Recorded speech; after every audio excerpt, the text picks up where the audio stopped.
Welcome to the Social Media and Internet Research module. The Internet has become a go-to tool of choice for research in our data-driven and technology-connected world of today. Access to subjects is made easier, anonymity is nearly guaranteed, and ease of survey administering are a few examples of this. The last decade and 5 years in particular has seen a rise in the social media sites and specialty research-driven survey sites being used in the collection of and dissemination of research. Objectives: determine the range of uses the Internet and social media sites offer researchers. Learn the risks and rewards both subjects and researchers face using these platforms. Showcase good practices for using these resources in the conduct of research. Types of research: recruiting over the Internet, observation of Internet activity, gathering data over the Internet. Types of research: recruiting subjects over the Internet. Similar issues arise just like any other recruiting tool. The IRB will need to review the information that will be presented to subjects. For example, any potential Facebook posts or study descriptions to be used on data collecting websites. Some examples: using a Facebook group to recruit subjects for a focus group discussion and the study description used for an MTurk study. It is a paramount need to determine the subjects are who they say they are, especially minors. Types of research: observation of Internet activity, gathering information about the use of the Internet, recording user information or users' comments. Example: participant observation of grieving discussion group using cookies to track sites visited. IRB issues: consent or disclosure, public versus private, behavior or expectation of privacy. Types of research: gathering data over the Internet, having subjects submit data, for example, survey data, over the Internet. Example: surveying on the use of Internet usage by college students, Internet study of relationship issues. IRB issues: consent, confidentiality, for example, security issues, identifiers, and participation by minors. Traditional IRB review criteria: risk or benefit, privacy, confidentiality, consent, participation by minors. Risk: 3 sources of harm: participation in the research, no direct contact with the subjects, can't deal with individual reactions, intervention, or debriefing, invasion of privacy, expectations of privacy versus public behavior, breach of confidentiality, primary source of harm in most Internet research.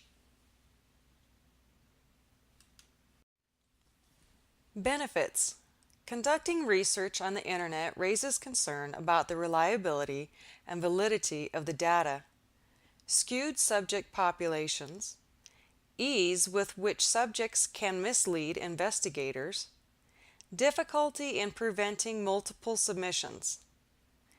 Invalid research can have no benefit, inappropriate when there is risk to subjects.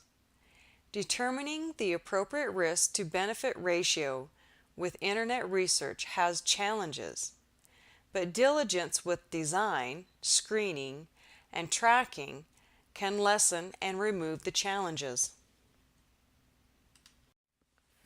Privacy: identifiable versus anonymous. Online participants may use pseudonym, screen names, handles, etc., although not always publicly linked to actual names. Identities can often be ascertained through internet searches. These online identities may be as important to participants as their actual identity. Public versus private behavior. Most online activity is open to the public. Federal regulations base the definition of private information on the subject's reasonable expectations of privacy. In many situations, for example, chat rooms, forums, etc., participants expect privacy and don't expect their activities to be studied. Determination of privacy is more complicated than it seems.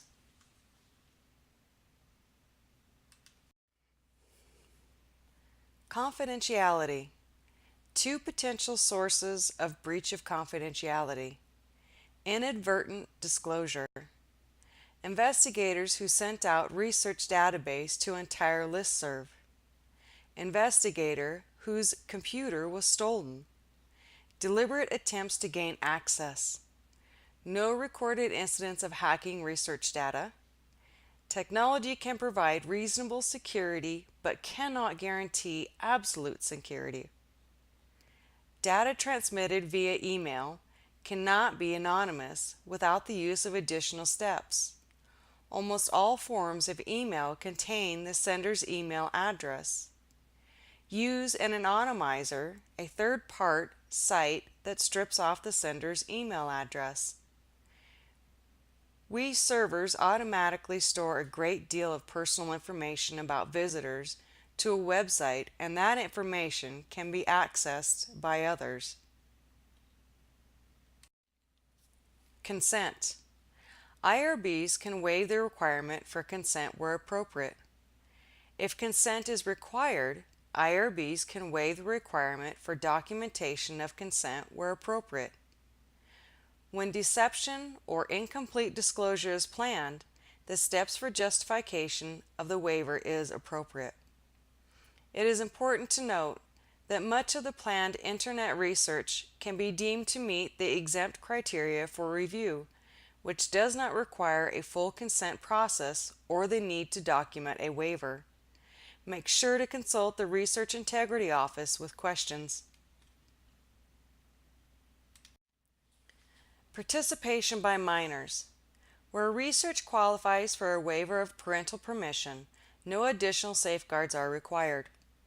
Either minors can participate without permission or a simple statement in consent that the participant is 18 is sufficient. Where parental permission is required, see previous option for consent. To screen out minors. Use Internet monitoring software, for example, SafeSurf and RSACI ratings. Use adult check systems. None of these are foolproof. Since there is no guarantee that minors won't access research, some research may not be appropriate for the Internet. This concludes the module for social media and Internet research.